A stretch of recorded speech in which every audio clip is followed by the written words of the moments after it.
Hello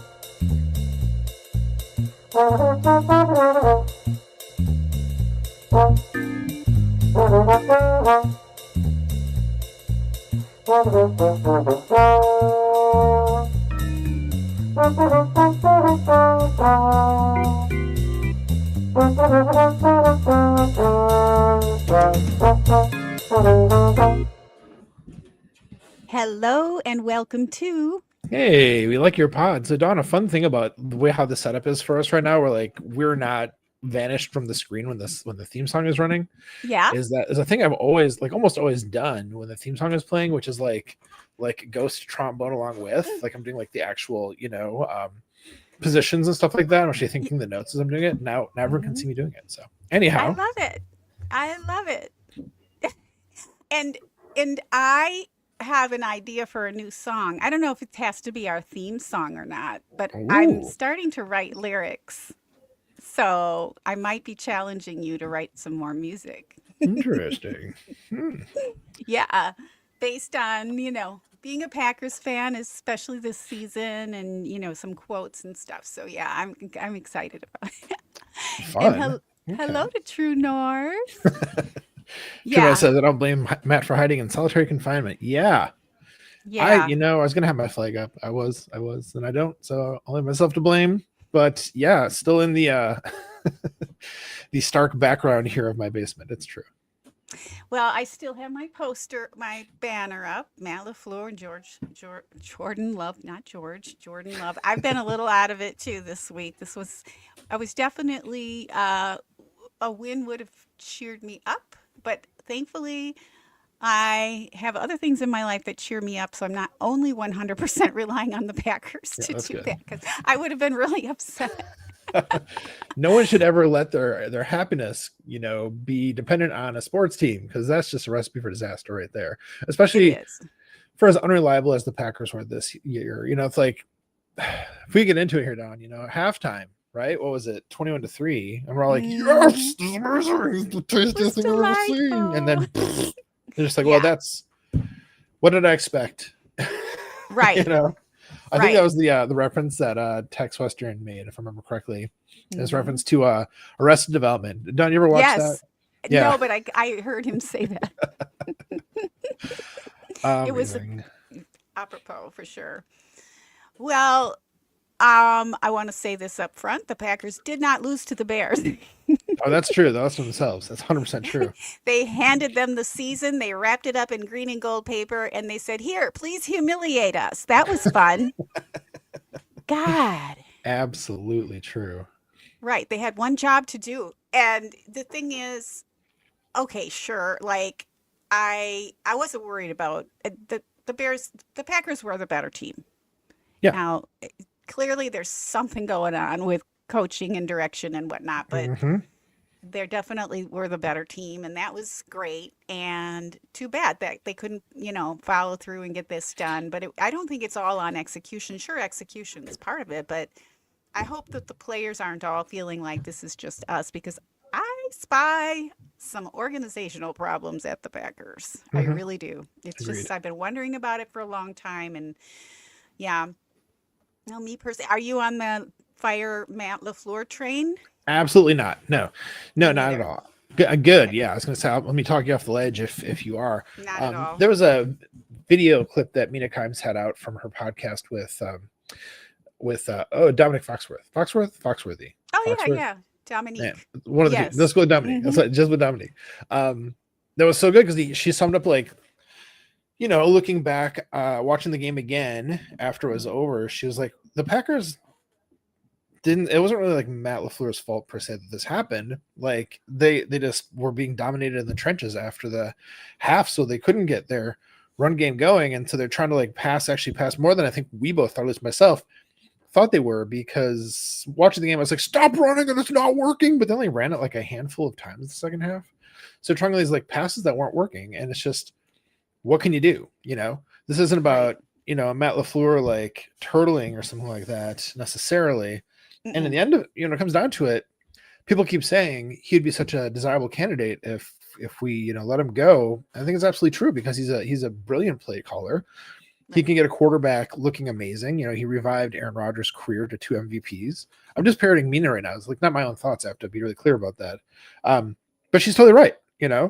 There's no reason to get rid of him.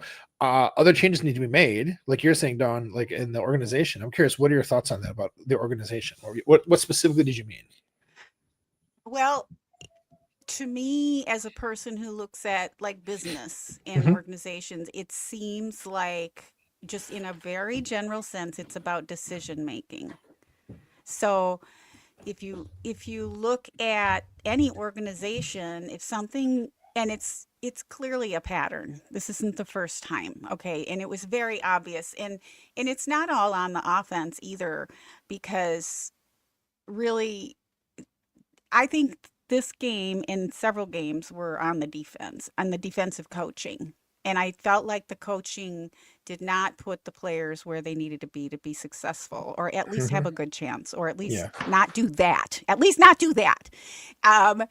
And like, just, I'll answer more broadly, but I do think there has to be some things put in place where there's accountability throughout the game. And I'm not talking about, like, people are like halftime adjustments. That word is very much overused. In this particular game, the way the Bears played, the way they played all year, this is the third time we played them, Jeff Halfley. I'm looking at you. We knew what they were going to do. I mean, even though we were having a great first half, I was like, okay, now what's going to happen in the second half? What's going to be the answer, which is obviously going to be what they do. And there was absolutely no answer. And it wasn't a second half adjustments, because the Bears may have a different game plan in the second half. That's called game planning. It's not second half adjustments. It's not halftime adjustments. So there was no game planning. From what I could see, it didn't look like there was game planning. It looked like it was reactionary. It was on the players, and it turned out pretty similar to the last Bears 2.0, because we've had 3.0, 2.0, and 1.0. So that can't just be let to happen. First of all, that was a game plan. So first of all, how much? I'm sure they had conversation. I mean, they had to be accountability, but there had to be more accountability, obviously, for what are you going to do for what is very obviously Shirtless Ben's plan for the second half. And yes, that's always going to be his name. And I do think that Matt LaFleur puts way too much trust. This is our third defensive coordinator with him. We had Pettin, we had what's his name, whose name I'd like to forget, and then Joe Barry. Yes, Joe Barry is who you're talking about. Joe Barry. Yeah, and now Halfley. And quite honestly, I hope he does get a head coach job, because then because we can hire a new DC. My fear is that he doesn't get a head coach job and he's back, and we just have this. Wait, now, hold on. I'm not saying that Jeff Halfley isn't a good coach. He's amazing. But he wasn't amazing on Sunday, was he? Saturday? I don't know sure enough about the defense, and people have been talking mostly about other aspects of the game, this week. So I can't say that Halfley was bad, or if it was like bad execution, or what it was. And especially because it seems like, I don't know, I'm going to take this in a slightly different direction for a second, Don, but I'll bring it back.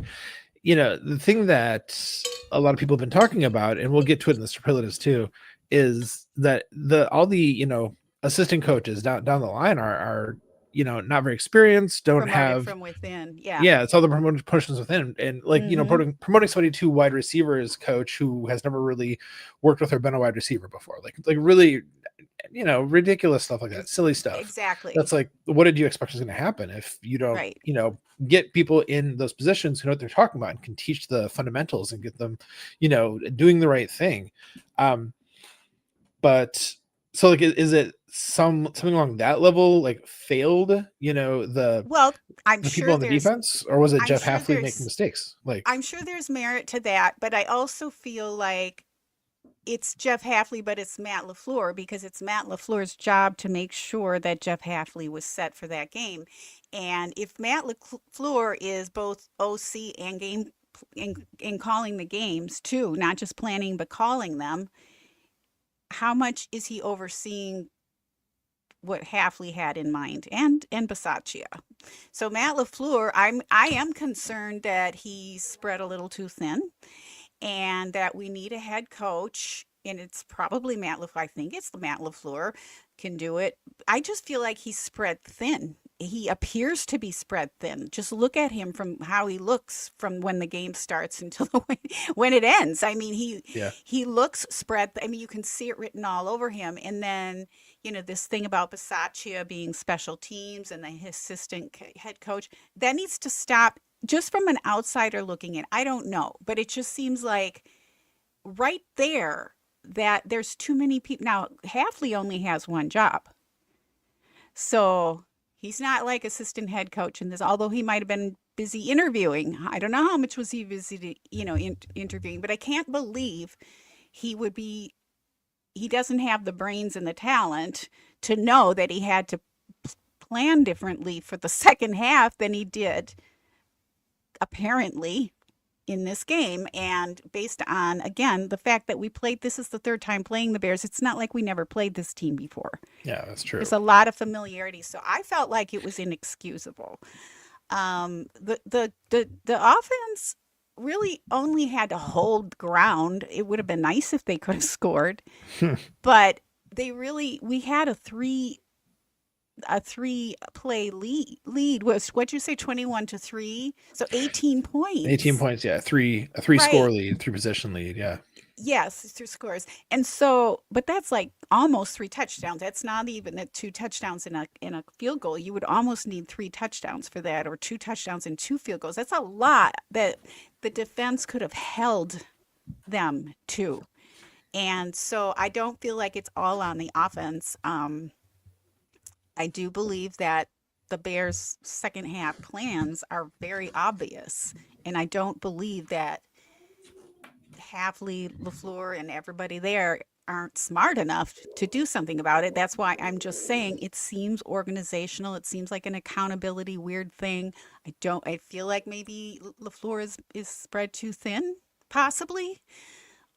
Just guessing here. I'm not saying I know, but and then Bisaccia, come on, man. What are you doing here? Wasn't that kicker his choice?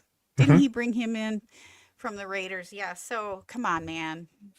There was the game right there, special teams. So there's a lot of blame to go around. It all falls on the head coach, of course. Ultimately, true. Yes, it does. But to me, it's more of an accountability thing. I don't know. I think that Halfley's great. He talks a big game. But I just don't know if his record is really all that it's only been 2 years. Is it 1 season or 2 seasons with us? 2 seasons with the Packers. So I'm not that impressed with his record. And here's the thing, if he was interviewing for jobs, you would think he would want to have really made a statement with his defense. I mean, I assume he was trying. I don't think he meant for that to be like what he's putting on, on paper, as it were. No, I mean, I guess we've seen how bad it can be with the last 2 DCs, and I think Halfley's a lot better. There are things to be fixed. There's accountability to be had, but I don't think it rests. I think we're way worse off without him, because especially, don't you feel like if he gets hired for a head coach job, which he probably will, they're just going to, promote somebody internally who's not nearly as good as him? Like, that's what it seems like to me. Well, there is somebody internal who's really good. I forgot who it is. DeMarcus Covington, is that his name? Yes. Yeah, he might get hired away though too, because people actually think he's good. Right. So, right. He might. There's that. Right. Well, we need to make sure that doesn't happen, right?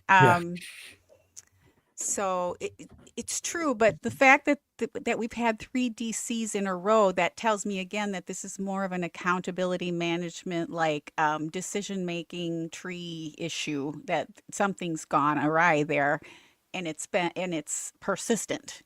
So it even though Halfley might have performed better, we still have a problem here. We can't allow that to happen. Like an organization like the Packers can't allow that to happen. Yeah.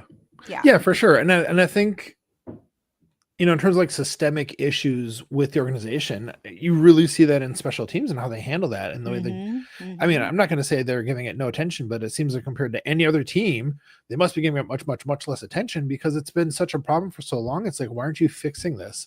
You can't just throw a Versace at it because it's not just that. It's, how much time they devote to it in practice and how much attention it gets. And I understand there's like a very limited amount of time they have for practice and they're going to work more on, offense and defense and not have the time and the effort put into the special teams. I mean, that's at least what it sounds like when, hearing from people who are there or have, covered practices.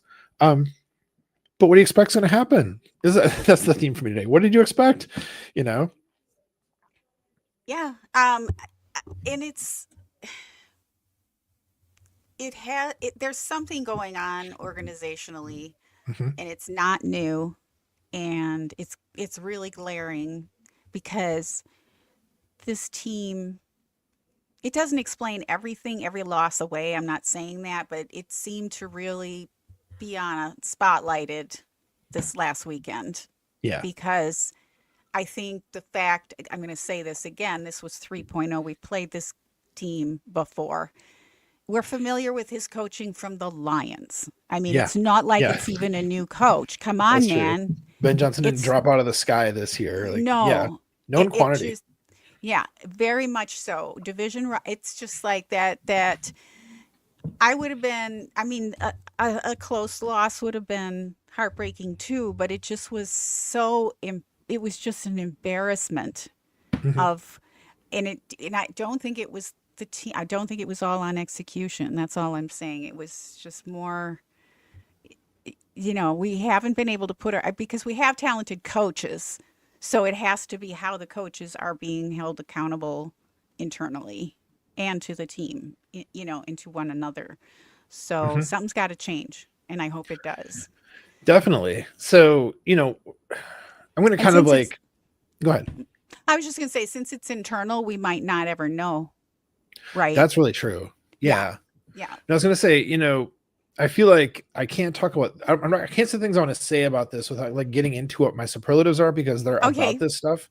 Okay. So if you want to hit the cue. I will. Before we do that, I just wanted to ask who say hi to the chat. Hey, chat. Hi with Joe, Mary Claire. Hey. And Mary Claire said she watched every game. She wants to know our picks for the Super Bowl. So who do you want to see in the Super Bowl? Are you there yet? Are you going to enjoy the playoffs? I guess the Rams, because of Devontae. I mean, I've always kind of liked the Rams versus the Bills. I'd love to have the Bills win.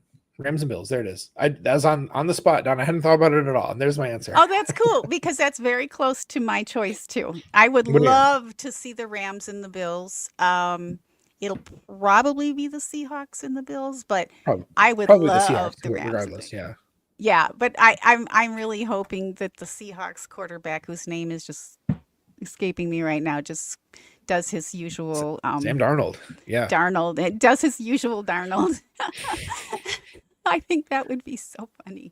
Don, side note, how crazy is it that the Vikings thought they should move on from Darnold, even though he was like mostly really, really good for them last year. And then he goes and he's really, really good for the Seahawks. Like, I know he has like those moments when he like just falls apart, but like, what? No, he's been really good this year. Yeah, he's had his moments, but most quarterbacks do. And by the way, I thought the Vikings head coach was a quarterback whisperer. So why couldn't he whisper that out of him? Why did they let him go? That shows that's strange, but maybe it was a money thing and they had already committed to the weird guy. They had committed to JJ. That's totally it. They're like, this is our guy. But they should have had him sit for another year, Oh, well, hey, don't give them any advice. That's the Packer way. And Darnold is questionable for Saturday? Oh, wow. Okay. Yeah, oblique. Yeah. Ooh, pity. Those injuries, man. Those injuries. Ugh. Well, yeah, I think you're right. But yeah, I love that we both want the Bills and the Rams.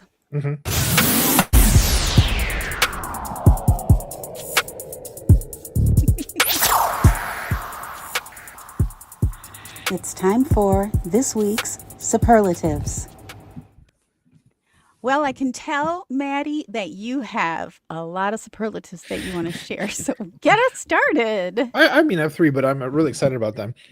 So I was going to start talking about how I kind of mentioned the relative inexperience between the Packers coaches versus other coaches in the league, and this is something that everybody's been talking about this week because our pal Justice Mosqueda, for a second time in a week, I'm talking about him, or Yes. second time in 2 weeks, you know what I Yep. mean? Second week in a row, there it is. Okay. I wrote this amazing article for Acme Packing Company, looking at the number of years of experience of each of the coaches, outside of the on-field coaches, and the total was so shockingly low to the point where, like, I think it was the next highest one, next lowest one, I guess, from the bottom was the Steelers, and their total was like 48 years of experience versus the Packers like 20 something, up to the Seahawks, which is like 100 something, whatever. Like, it's just so stark. It's just like, oh my goodness, this is how they're trying to construct their coaching squad. These are the people who have to like teach the players how to be good at their positions, and we're cheaping out on that.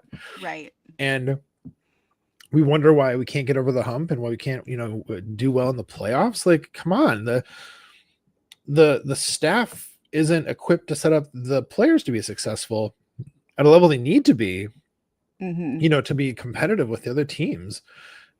And the whole article was so full of, like really interesting information, really eye-opening, really well written. Of course, Justice is an excellent writer. And it just let me speechless down. It's hard to talk about without just being like incensed. And I know this is like supposed to be a podcast where we're positive about things. Well, I'm positive about the article. Yeah, that's for sure. But I think Paul Noonan mentioned on the part 2 of this week's Recording is Eligible. He's like, hopefully this article, circulates enough that gets back to the Packers and they see it and they actually consider this point. Because who knows if they're not, I don't, nobody knows what those inner workings are like, why they make these decisions to be so cheap about coaches. But, hopefully this gets back to them. They're like, oh man, good point. I guess we need to rethink this. And like we talked last week about the article that Justice had written last week that people were talking about, which included some information about how the Packers are, relatively poorer. They're not poor. I can't say that. We mentioned like, they're not poor, Matt. Like, no. Yeah. But like compared to other teams because of just how their finances, where they draw them from. It's not from like from a Jerry, who can like throw a bunch of extra money into, the organization outside of like a salary cap situation. Packers don't have that. And I mean, like Titletown District helps for sure. But even then it's a small town. And so they don't have the same revenue to spend on stuff like coaches. But they've got to change how they're allocating their funds. They have to. So anyhow, this was the second week in a row of a really well-researched, eye-opening article. I almost want to say expose, almost, from Justice Mosqueda. It was fantastic. Yeah. And so that's the one thing, Dawn, right? So I'm going to actually kind of like barrel into my second one. I hope that's okay. Well, let me just add that sort of supports my thought about organizational changes. I'm sure the Packers are very well aware of what they're doing. They're not, these are smart guys. I don't doubt that they know that they are making that choice. And by the way, for those people who are like, oh, we should have a billionaire owner, not all billionaire owners will stick their money in, and spend money. So be careful what you wish for there. Many will do stupid stuff too, though. Things that should not be done, like trading away Micah Parsons, for example. Some dumb decisions will happen. Yeah. So I think coupled with what Justice has been pointing out, again, I just want to say it's some kind of organizational decision-making tree issue and responsibility check that I do think, could improve. It might be an organizational thing. It might be what Matt LaFleur agreed to. But how do I say it? I think it does feel like he's in a little over his head. I'm not saying he's not qualified, but I just think he's spread too thin. So if you're spread too thin, you're not going to your top management, in this case, coaches, and saying, what's that game plan? And actually sitting down with them. And really sitting down with them. And if he has a really good OC who can actually call the plays, he can still be super involved in the game planning. He can still override on the field. Hmm. That's not going to take anything away from him, but he might spend more time making sure special teams is together, making sure the defense has a really solid plan. I don't know why Halfley wouldn't have done that. It just seemed really dumb to me. Like, I got to tell you, it's kind of maddening because he should have known better. It's like I said, it was okay. I'm not going to keep harping on it, but yes. So I agree with Justice. I read that, Hmm. but this also speaks to the organizational. I think the money's there. I think it's just a choice, and I'm hoping Ed Policy has some different ideas about this. Yeah, no doubt. I mean, it's an interesting thing you're kind of, getting to here, Don, in that, like, does a head coach do? It's probably not exactly the same in every organization in terms of how Right. present they are in each of the different like facets Right. of the game. I bet that's extremely variable from team to team. Um, Mm-hmm.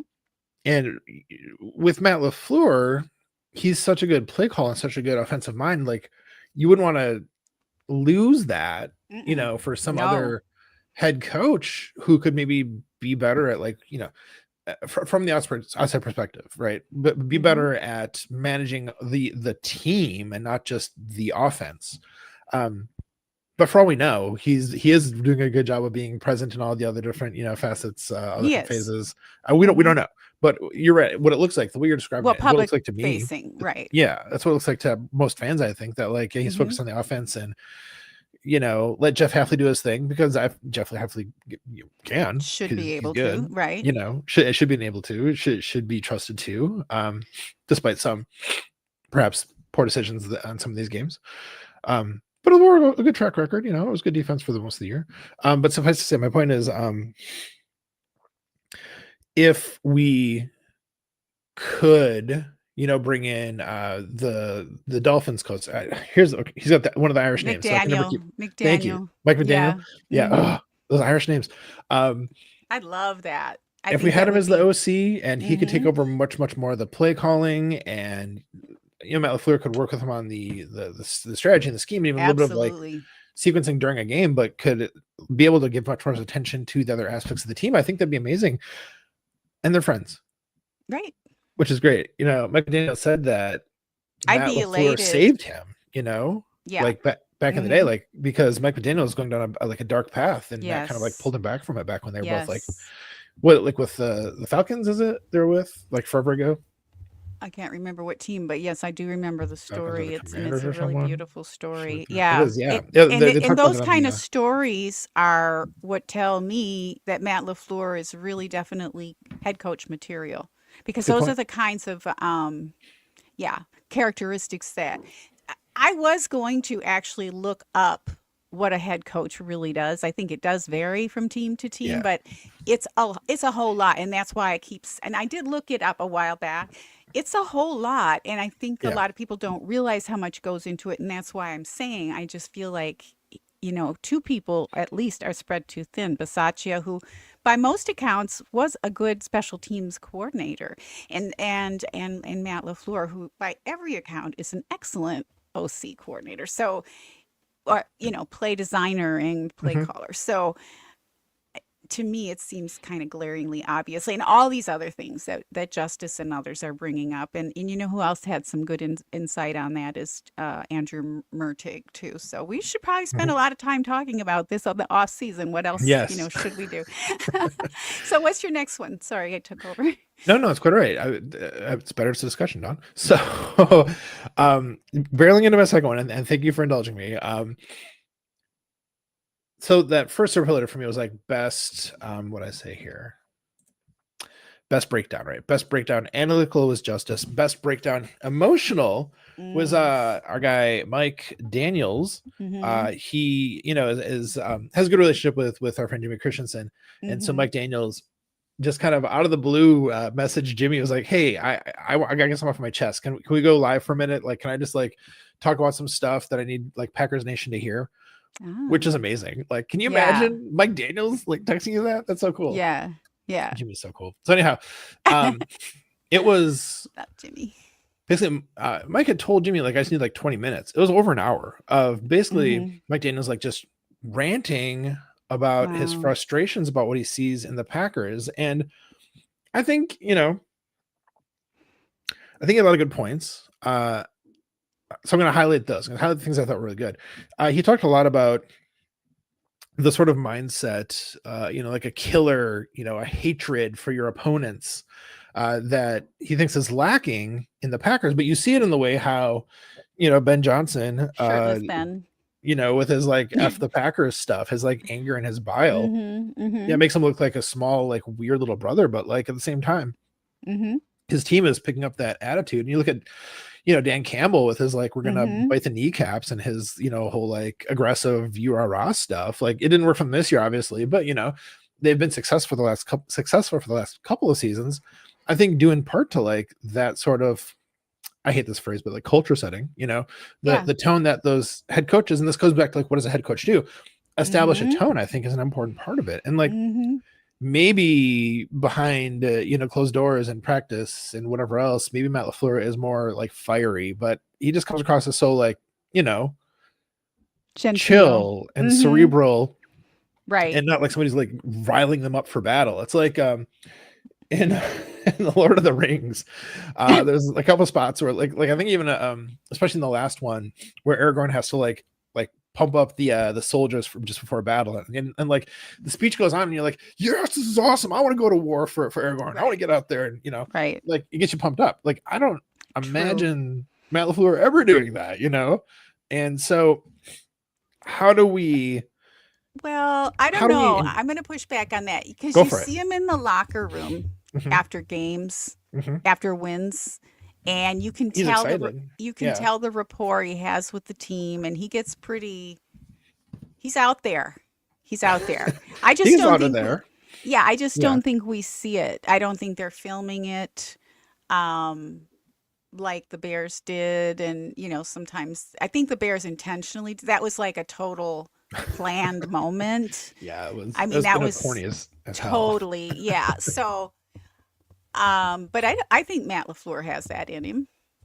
I think he's, but I do agree he sometimes comes across as a little bit soft spoken and genteel. But not all but there are many coaches that are really good coaches that do that. Like you don't see Kyle Shanahan doing that or having those viral moments where he's screaming his head off. Right. He has a similar temperament, I think, to Matt LaFleur. He seems right. But you don't question that team's fired up and ready to go. I don't know enough about them to say. I will say that. Like our division rivals, I feel like we have more of a finger on the pulse of that. We have more of a sense of it. I do because I'm in California. Yeah. So no, it definitely that is a very together team ready to play. And I get this pretty similar sense about the Packers. But I could see why some people would think that. I have definitely had that thought go through my mind. I won't deny it, but I've also thought about other coaches who are not like super forward and out there, right? So, and I also think that the younger coaches, well, you know, shirtless Ben is shirtless Ben. I mean, you know, he's doing what he has to do. It's Chicago. What are you going to do? So, but I think it's going to be less of that super out there machoism. Not that there's anything wrong with that, but and just a little bit more younger version of more moderate machoism. You know, I just think it's a culture change in the world that we're seeing. I don't think but I guess always going to be outliers. I guess where I see it, and I think what Mike Daniels is getting to is like in the end of the game, in the end of Bears games, right? They've been like lucky, it seems like, in a lot of games, but eventually you can't dismiss that as luck because it's too much. So what is it that they're doing? Because it's not necessarily like a supreme execution. They're not like a great executing team. I mean, Caleb Williams' stat line from this last game was like terrible. You know, it was like very, very bad stats. But it's like that doesn't matter because there's something that the team is doing at the end of games that can't possibly be just luck. Maybe there's some luck, but Well, there's a change in the game plan for the second half, and they it probably changed the doesn't hurt. tempo. Yeah. They changed the tempo, and then when it starts being successful, they're feeding off of that. Well, that's the thing. I think. Yeah, they are. I think as a team, good at developing that the anger in the fight. You know, at the end of the game, when other teams are wearing down, and somehow they seem to like grow they're their wearing other intensity at teams the end. down. Yes. Yeah, while the other team is like kind of like diminishing Yes, and like getting exactly. exhausted. And however you get a team to do that, however you build that into the DNA of the team, is that a shirtless Ben, Dan Campbell kneecap kind of a approach? Is that what it is? Is something else? I mean, that's what we need. I think it's game planning. I think it's what they do. They change the tempo. They wear down defenses. They wear the other team down. They feel you can feel them deflate. They rise up. It's very simple. I'm not saying it's simple to do that game plan and execute it, but you know what I'm saying? It's simple to see how that works. I don't really think it's because they just all are so fired up that they go out and win the game. I think it's very much scripted. And I think that sometimes this happens in a league, and it takes a couple of seasons for the other coaches to figure out a way to answer. Like, it took a while to figure out how to answer Dan Campbell. It might not have been Dan Campbell. It might have been Ben. I don't know. But in any case, the Lions aren't winning anymore. Right. I was just hoping that the Packers with Halfley could have figured it out this season. But this does happen. And I just feel, I mean, yes, I acknowledge what he's saying, but I think it's more than that. I think it's really all about any team. If they're going to have a good game plan and they start gaining momentum, you feel that shift. You feel they get empowered. It's just natural. So I don't think it's a quick, easy answer, but it all feeds into everything. And I have definitely myself, I like that because I have many times thought, boy, Matt LaFleur is so quiet and soft. And, is he really a head coach? So I can see why people would wonder about that for sure. Yeah. I mean, I think what you said there, like there's no easy like way to describe it, right? I think is an important thing to remember because in this week after the season is over, and Dawn, doesn't it feel like weeks since the season was over? Isn't it like when I realized it was only Saturday when that last game was, I was like, how was that? Hasn't been a whole week. I feel like it's been forever since then. But anyhow, I know everyone, myself included, ourselves included, wants to try to figure out what the problem was and why did it go so badly. We know we were on top of the world for different parts of the season, and the thing is it's not as simple as, oh, we don't have a winning culture, or oh, our assistant coaches aren't good enough. It's a lot of things, and it's like, if we didn't have the injuries we did to like key players, and people like, oh, everyone has injuries, but we had catastrophic injuries to our top players. We didn't have those, or even just have as many of those. Would we still be in the playoffs? I think we would. I think if we had one of Tucker Kraft, even Devontae Wyatt, or of course Micah Parsons in that game, I think we would have won, So there are so many factors that go into this. And that's one thing I find annoying about this part as I'm engaging in myself. This part of the cycle is everyone thinks they know what it is and is trying to be really reductive about it when it's actually super complex. It's not one simple answer. It's not, but on the other hand, the positive side of everyone struggling for this is we're getting lots of ideas out there because I've heard a lot of other theories. And so it gives you, when you see what might be some of the reasons as they start to like accumulate in the conversation broadly, in podcasts and videos and articles, for me, at least, it gives me hope that the team, we'll be identifying similar things and thinking about how to actually fix them and make them better and mitigate the issues for next season. It comes back, a smarter, better team.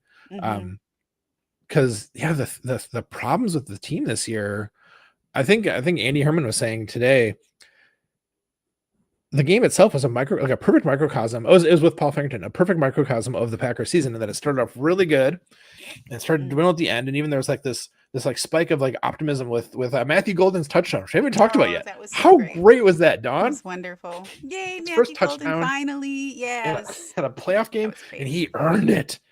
He caught the ball. I don't know what it's like the 12-yard line or whatever it was. I'm probably wrong about that. So And good. just fought the whole way. Like got Yeah, past like hopping 6 over defenders. people. Like It was good. I've I been love that watching. for him. It wasn't just like a catch it in the end zone thing. He Yeah, had to go get it. Yeah. he had to earn it. Yeah, for sure. By the way, on the defense, in Micah Parsons, Mhm. I did feel on several games, a few games there where Micah really had to do way more than Yes, like he was holding yes. up that whole defense. So again, that should have shown a lot of people there are some weaknesses in our defense. We know Rashawn Gary didn't show up for one thing.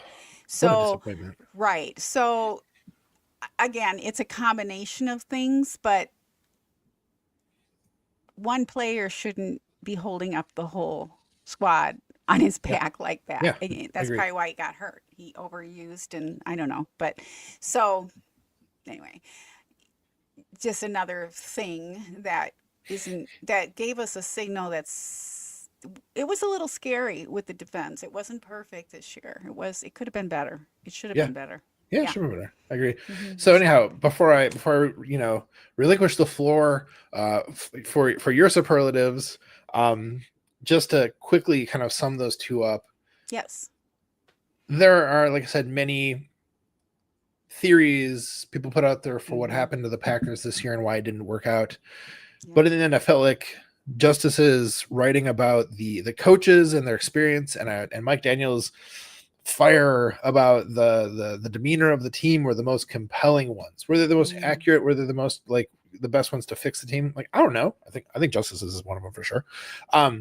Yeah. Time will tell, or won't, and we'll never know. We But probably won't know. we won't know. We But in probably the won't end, know. like those were for me the two most compelling and Yeah. fascinating arguments this week that I heard Yeah. of many.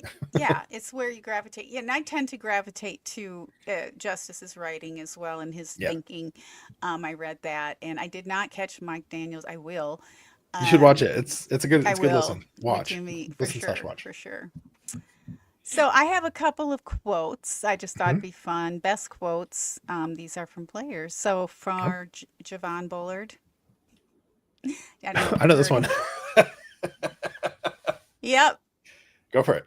No disrespect to them. He's talking about the Bears. Mhm. And I like this because it just summed up what I was thinking. So I'm like, yay, somebody said it out loud. No disrespect to them, but it ain't S that they did. You can say I poop. It ain't poop that they did. it didn't poo that they did. It's us. We gotta finish. We whooping they but But the whole time, the whole game. But that's us. We gotta finish. They didn't mhm, do S special. In other words, they didn't do anything special. yeah, I think they actually did, but it was very predictable. So I felt bad because he's putting it all on the player's execution here. So we got to finish. He said it again. We ain't finished the last time. We ain't finished this time. So that's some S we got to work on within us. So Javon, thank you for that. And that was his post game, interview. But he hmm, basically said he wasn't impressed with what the Bears did, and I agree. We were the better yeah, team. yeah, It was very clear. It showed us that this definitely was a coaching slash game planning failure, I think, for the second half. He said it was more about Packers not finishing the game, and that's something within us, which kind of speaks to what you were saying about Mike Daniels' thoughts. Like somebody's got to bring this out. There might be some of that, especially because they're admitting to it, the players. So hmm. I was happy he said it. It's how I felt, but I feel like it's not all on the players' execution by any stretch of the imagination. So I'm Because sure it's they're not feeling all on any one thing. Because it's right. complex. Yeah, Exactly. but there could have been better execution. Yeah. Yeah, it was part And of the then equation. Mike, yeah, for sure, for sure. Micah Parsons, my second best quote. I've had my fair share of coaches and people around this league that I've been around, and Matt is one of the best guys. He's talking about head coach Matt LaFleur. Hmm. And as people, as a person, and that I think that is more important personally than hoorah-rahing Yeah, because you get that with Dan Campbell, and then he just makes these really stupid, macho decisions out there, like going for fourth going for down always. four Yeah. times and never making it. So, because people have figured that out, Hmm. I'm glad he did it because we see more people going for teams going for 4 downs now, which I think is great. But so he said he's one of the best persons. He's been around since he's been in the league. And what really, you probably have heard, but I reached out to him when I started seeing this stuff about a coaching change. So, and I said, man, when I agreed to come here, you were part of the reason why I came here. That's why I disagree with Mike Daniels' take Mm. to a certain degree. I want you to be part of this. I love you, and I think you're a great coach. And I appreciate, and he appreciated those words. And I think even Rogers said something Yeah. I heard that. So Mhm. in Matt LaFleur's defense, that is no small thing. Right. Yeah, I know, That is right? no small thing. I mean, that all the players are really supporting their coach. So I don't, I think things, yeah, I just don't think the you rah, hoorah, rah type of thing. And I do think Matt's probably pretty vocal off camera. Mhm. But yeah, he values the leadership and the culture. So you're talking about culture. Yeah, true. He's saying right there, this is a good culture. All right, I love it here. He reached out, with the rumors, and I'm really glad he did because I feel kind of bad when all of these coaches, people are talking about their careers, on national, like, come on, tone it down. And first of all, I don't want to hear about it, but till after the season. But it's just kind of gotten really tacky. I don't really love it. So I think it's a little distasteful. But yeah, and he said he doesn't want the team to look back and feel like they let a great coach go. Yeah. I think that could be a real mistake. So careful Yeah. what you wish for, Yeah. people. I hope they can figure it out. I do believe it's organizational. It does fall on his shoulders, but like you, I don't agree with this fire Matt LaFleur. That's just too knee jerk as far as I'm concerned. Yeah. Yeah. So what else do you have, Maddie? Yeah, one more. My last superlative is best question. So Mm. this was amazing. All right. So, of course, we've talked about the Peckaday Wednesday crew time and time and time again on this show. Mm-hmm. And there are, many folks who submit questions from every week. And there have been a lot of good ones over the years, but this one takes the cake. In fact, I'm just going to say for any of the many podcasts that do like mailbag episodes, all the questions we've heard people ask, this I think is my favorite one ever. Okay. Ooh. So I'm just gonna read it because it was this good, and Okay. it's a long one, right? So this was the Opinionated Lab, who we should have on here sometime. A really great follow on Blue Sky. I can't remember if Opinionated Lab is also on Twitter, but suffice to say, a great follow. Seems like a good person. So I'm just gonna go ahead and read it. Okay, the Mm-hmm. question they submitted for this Wednesday pack a day. It goes: LaFleur or not LaFleur? That is the question. Whether 'tis nobler for the fans to suffer the slings and arrows of pre-snap penalties, or to take arms against repeated special teams blunders, and by opposing end them, to kick, to miss, no more. The heartache of the 1,000 second down run plays. But love is heir to a franchise QB, and as such to be used to pass, to throw, to cook, perchance to dream. Aye, there's the rub. For in that cooking, what plays get called by whom and why? Now we have shuffled off to the off season. Must give us pause. There's the question I broach. What blame falls on players and how much on the coach? I mean, Beautiful. Shakespearean, literally. When I Right. was giving a compliment on that, like, well, Shakespeare did most of the work. I'm like, no, yeah, but like this, this is brilliant. So, Right. huge kudos to the Opinionated Lab Love for that. real effort on that one. Absolutely great. And how did they answer? Players coach. Good question. I don't remember. Honestly, I don't remember because I feel like that's a big part of the conversation all week, and it's people Right. It's all mushed together. so much Okay, together. well let's be brave. Let's Mhm. do this. Let's say out of 100%, how many Ooh, percent player, how many percent's on the blame? We're talking blame here, or needs yeah, to change. Let's not say blame. I don't like that. Needs change. Needs change. I'll go first. yeah. Go ahead. I will say 25% players, 75% coach. And what I mean by coaching, I mean all the coaching, the organizational Mhm. structure of the coach, or the accountability. But obviously, most important, play calling has to be nailed down better especially for a known opponent. Yeah. Because a lot of the players are truly battling out there, and some of the players aren't They're doing what not. they should be doing. I Yep. mean, Rashawn Gary, great example, Mm-hmm. not showing the kind of effort they should be showing for the money they're being paid to do. Right. So to like quantify that as like players versus coaches is hard for me. So it's like almost mentally, I'm like, would I have to break it down by like based on what percentage of the players are doing well and how that constitutes like the what The chunk of the total. 100% we're talking Yeah. about. Yeah. Um, I mean, it's I think just I very lean more broad towards strokes. what's that? Broad strokes. Broad Broad strokes. Yeah, strokes. I Yep. realize that's the spirit of the question. It doesn't make a spreadsheet, Matt. That's not what we're doing here.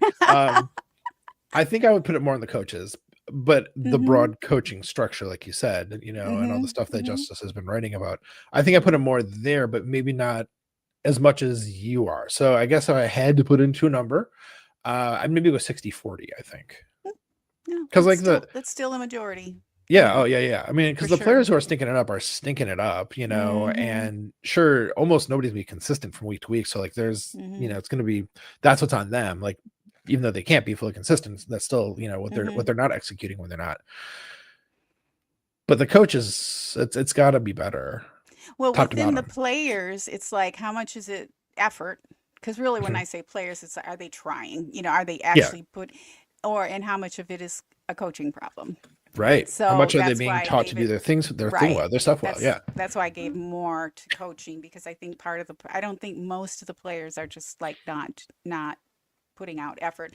And on the Rashawn Gary thing, because of the injuries and whatnot this year, I don't think Matt had the ability to like bench him or yeah, do some of the things that a coach would need to do in a situation like that, or because we were so thin on, because yeah. of the massive injuries we kept taking. So there might not have been some options there what would normally would be there if you had a full team, right? So we had to use them. That's a really good point. I mean, because like Yeah. we did see his share of the snaps diminish in the Hmm. last part of the season. It was like Right. always a smaller share Hmm. because you're right, they can't just bench him. They couldn't. They couldn't. The It's And not a that would deep have, enough. yeah. Now, can they get out of his contract this year? I guess they could trade him.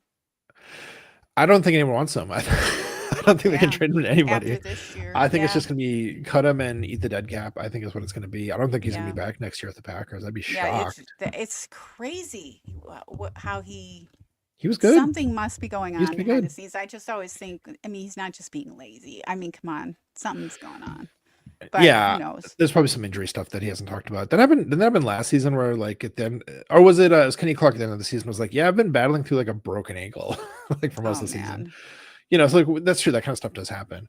Yeah. But And we missed Kenny for sure this year. Too bad Jerry yeah. didn't want Rashawn.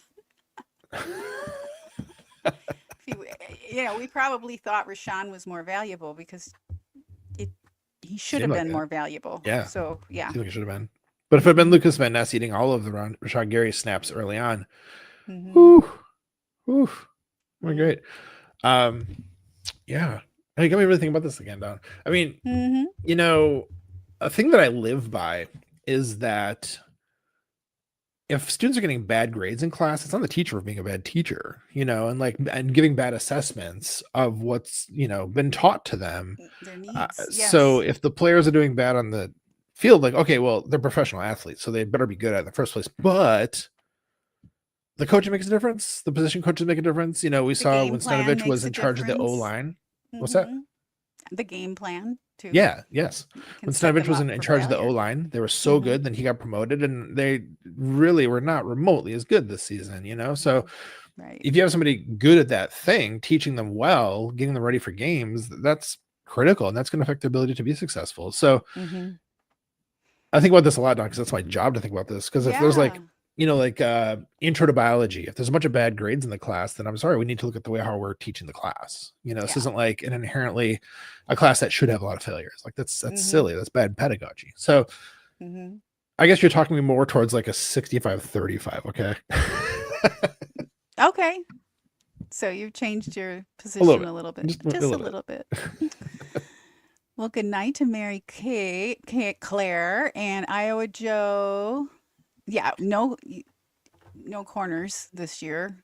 I felt Yeah. like we should have drafted more for the O-line, and I was right. I'm always right. So No, for the listeners, Don, it's worth reading a couple of these out loud. yes, And also, Alex. Chad, thanks for bearing with us. We were totally ignoring you guys tonight, but so I'm going to put it back up here if you don't mind. Joe said Yeah, if go the ahead. Packers had a competent CB room, they would have had a better chance. Yeah, Hmm. that was a major problem with the team this year. It And was. what was the next one you put up, Don? Go ahead. So I was going to go to True North. He said, I'd rather the players hate the coach because they hold the players accountable. I don't I hate don't the know coach if at you all would hate, you would because want he them can to lose the hate. locker room. Yeah, no. There's a way to do it. There's a way to do it. I think most professional athletes wouldn't hate a coach for holding them accountable unless they Right. did it the wrong way. Yeah. I think you have to have finesse as a Oh coach yeah. for As a sure. coach, as a teacher, as a Yeah. professor, as a whatever.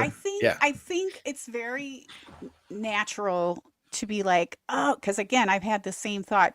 Matt LaFleur, he's just so toned down and he's just so quiet. That's the problem. But I really don't think that's the problem. I think he makes people want to work for him. I really do. So I think I you're don't right. know. And your point before about like the players saying really nice things about him, and even Aaron Rodgers, who is a tough customer, saying nice things about him unprompted, like yeah, Hmm. that shows a lot for sure. Yeah, I think it's unjustified. I really do. Because again, you be careful what you wish for because you can get Yeah. some kind of like bonehead that all they do is scream, you know, and Yeah. get everybody and even the example, I'm sorry, this is a little different, but Halfley can really do a great press conference and get you behind him. Mhm. He can sell himself that way. Whether he's doing that on purpose or not, he's very charismatic. He can talk a good talk. You really can. Yes, and I'm not sure his talk and his actions have really, matched. And so you got to be careful for the big talkers too, because a lot of times they might lack substance. I don't think Matt LaFleur in any way lacks substance. And he's definitely not an inspiring talker in press conferences. If anything, I think Matt No, LaFleur comes across as being veering between like mild mannered and a little like annoyed to have to be yeah, there. Like, I know it's he'll get funny. a little catty sometimes, you know. But Don, I never knew you're such a Halfley denier. This is fascinating tonight. This is really coming out. I had no idea. Been had him on watch for a while because there's been a few games where the defense is like, "Hello, where are you?" Like Hmm. he didn't have anything really together for the Cowboys game. Remember that was our tie, That was a rough one. and yeah, I mean there were in the last Bears game, and it was like, okay, I think something's going on with him where he's just not reaching deep enough into his answer box. I don't know. His answer box. Iowa Joe, if they trade Gary, it's 18 million in dead cap and 11 11 million million saved. saved. All Hmm. right. Yeah. Yep. And then he says if it's past post June, which would be, I would think, 8.5 million dead and 19 million saved. Yeah, that's doable. That's Right. worth it. That's Hmm. worth it. Yeah. Thanks for the figures, Joe. Appreciate you, man. Yeah. Yep. Thank you, Joe. Well, Maddie, so that was our little reality check. It's interesting. I think we're going to evolve over during the postseason, the preseason, the next game, next season, We better. because we're going to be getting more information. There's going to be coaching changes. I'd like to see some organizational changes. I think some of them are going to be forward facing, public facing. They'll be Mhm, announced, in other mhm. words, but I think a lot of it won't be. Oh, So, agreed. Yeah. hmm You now don't see there's, like a Schefter like, oh, Packers have hired a new DB room mm, coach. Like, and Packers.com isn't really making that like a big announcement either. So yeah, no, I totally agree. I think policy has a press conference coming up too, doesn't he? I think you're right. And then there'll be the owners meeting. That's Mhm. not till summer, so you Right. just wonder how many tidbits he'll put out. It'd be kind of cool to have a president who's a little bit more out there with things, like with information. That would be kind of neat. I felt like Mark Murphy. Mark Murphy just kind of He was too out there. Yeah, but he also internally, I felt like he just kept doing the same thing, and I'm hoping that policy is going to implement some new policies. As it were. Ed policy, something I've studied for my entire career. What a crazy name. Isn't it? Isn't it? Educational policy. That's what I'm all about. Well, thank you, chat, for being here. Mm-hmm. Oh, Over the cap. Iowa Joe's calling out over the cap. Yes, very good. That's a good Very site. good Yeah. resource. Yep. Okay, Maddie, any final thoughts before we bring her home? Just that, this wasn't like exactly our typical, militant positivity type episode. We're all trying to make sense of, Mm-hmm. where did the season go wrong? And, I was thinking about this, Dawn, a little tangent for a second here. I want to ask you, when did you kind of like let go of the possibility of a Super Bowl? Like, do you remember when that was in the season? Because for me, it wasn't when Micah Parsons went down. Because I was like, well, the defense should still be good without him. And I was holding hope because, I'm an optimist and sometimes people might say it's foolish. But the part where for me, I was like, oh, no, this is just not going to happen. It was actually the Ravens game because we had no run defense. And I was like, if we can't even do that. And yeah, Derrick Henry, I know. Generational player, blah, blah, blah. So there's that, right? That's part of what happened in that game. But still, to be that porous and that, mealy mouthed, right? Right. That for me was like, okay. It doesn't matter. That again was the defense. It's like this is well true. This is just not going to happen. So for me, that was like where I said, okay, I'm going to let go and just be okay with whatever happens. And so the game on Saturday was rough, especially because maybe even only because we were up so much at halftime, and so the letdown from that high was hard. Yeah. But in the end, I didn't think we were going to beat the next team, which would have been Seattle. Like I thought we had no chance, especially because we had to travel to them. Right. So I think because I was kind of letting go, starting with the Ravens game, it wasn't as hard to stomach the collapse of that game for us. So my question is to you, before we wrap, do you remember the point of the season where you're kind of like, okay, you know what, it's going to be what it is? I think it was even before but I never gave up hope. I kept saying, and I would say this in my posts on social media, I would say, it's a weird season, and it really has been a weird season, not just for the Packers, but for many teams. There are very few that have been front runners. I think the Seahawks and the Broncos are probably the most winning, and I just feel like the Broncos. I still don't feel like the Broncos are all that. I just haven't gotten that sense. Yeah, they're gettable. I think the Seahawks are formidable for sure. So I knew that going up against those teams was going to be super challenging, but I also know that this is a very unpredictable league. So I never gave up hope of the possibility, but I also definitely braced myself for, we're probably not going to be able to, even if we got to the Super Bowl, we're probably going to have like 2 players left. We're not going to win it. I mean, it was a strong possibility that we wouldn't make it or win it. And that's been for a while. But I wouldn't say it was like some people, when Micah Parsons went down or anything. I wanted to see what they had in store. And I think that's why I'm just extremely disappointed in the coaching because I don't know. I just felt like this was, did they give up? I don't know. I just felt like maybe, I don't think the players did. I really don't. I don't think most of them did.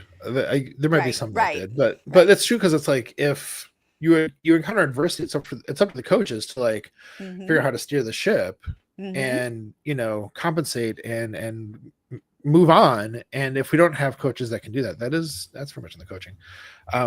So I was going to ask you about that earlier, so I just want to sneak that in before. But suffice to say, though this wasn't like our most positive vibes kind of episode, I think that's excusable for the first and end of the season. And I was trying to make sense of what happened and talking through it. For me, very helpful. So I appreciate you, Dawn. Of course, appreciate you every week. Likewise, have this chance to talk through it is for me really helpful, and hopefully, for everybody to have their chance to talk through it and maybe even listen to us talk through it. Hopefully, it's helpful for them as well. Yeah, I hope so too, Matt. Thank you for that. And yeah, it's definitely likewise. And to me, the more we talked, it's like, yeah, there's not just one reason. And anyone No, who thinks that they can just be like, well, this is the solution, and this is, and I don't think a lot of the smarter people are doing that. no, It's definitely not. definitely more complex, and I think it is justifiable to be mad and say things when you're mad, like, oh, fire the coach or whatever. Yeah, But I don't think that's the answer. I never thought that was the answer. So it'll be interesting how it all plays out. But I am getting really tired of these kind of results for yeah, the Packers. Yeah, big yeah. time. Yeah, And this particular one was just like such an embarrassment. It just was super dumb. So, and had we gone on, yeah, it would have been the Seahawks next. Again, you don't know. Oblique injury on their quarterback. They have a yeah, strong that's defense. You true. know, you just don't know. Jordan Love was pulling off. I think Jordan had a great season. So there were a lot of great things that came that revealed themselves this season about from the Green Bay Packers. So I'm hopeful for next year. We're going to still have a good team. So, Yeah. Oh, yeah. yeah. With everybody healthy again, with Micah Parsons and Tucker Kraft and Jordan Love is awesome and everything else, and hopefully they fix the O line a bit. Like, yeah, Hmm. it's gonna be awesome Yeah, next that year. O-line, man, to protect our guy. Oof. And True North is going to have the last word. When are we getting the roller coaster safety instruction? Well, it's not safety. It's how to survive when you've How to been survive. thrown off. Yeah. When you've And the been answer to thrown off. that is talking through it with your Talk it friends. through. Yep. Talk There it it through is. your friends. Don't jump to big heavy duty conclusions. Simple conclusions are not always the best. Think it through, give it some time. Let's see what policy has to say. Yeah. And F the Bears, man.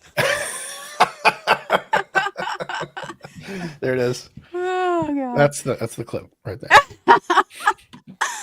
All right, Maddie, let's bring her home. And All thanks right. again to the chat for joining us Yeah. here. Every Mhm. time. Yeah. So, friends, we'd love to have a chance to interview you and shout you out if you're a subscriber and a football fan. If you'd like to nominate someone to be a guest on our podcast, please let us know. We're going to be having some more guests soon. So, if there's somebody you want to hear, like, let us know. Seriously, for real. Yes. Our DMs are open on all the social platforms. And, folks, when you subscribe to our podcast, you help us to keep spreading the love in our community. The best way to help this podcast grow is by sharing it with your friends and family. Yes, Maddie, that's right, because we love you. We're so glad to know you, to be fans of you, and have the luxury of being fans of the most storied team in the NFL, Mm-hmm. and sometimes disappointing. Yes, also. We appreciate your support, your subscriptions, and sharing our pod, and we look forward to seeing you next week on Hey, we like your pod.